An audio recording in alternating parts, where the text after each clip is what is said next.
most of it for the sugar cookie.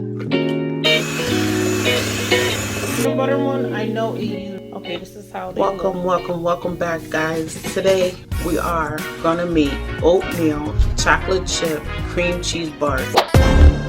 Today we are gonna make oatmeal chocolate chip with peanut butter cream cheese bars, and it's going to be two parts. The first part, the ingredients. You're going to need 1 bag of Betty Crocker, 1 egg, 1 stick of butter. Make sure it's room temperature. So if you don't like the oatmeal chocolate chip, you could do it with the peanut butter or the sugar cookie, and I will make that one day. I'm just going to keep on folding it.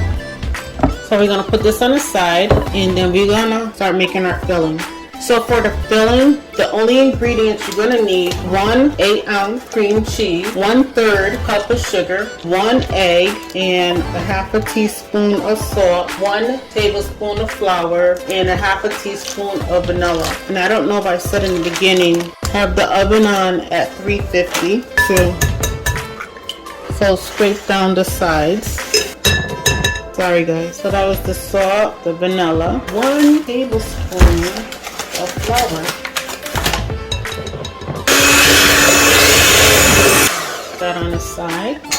So this is about an 8 by 8, so we're just gonna put half of, not even half, most of it. We're gonna need some for the top, and then we're just gonna spread it out and just spray down your pan.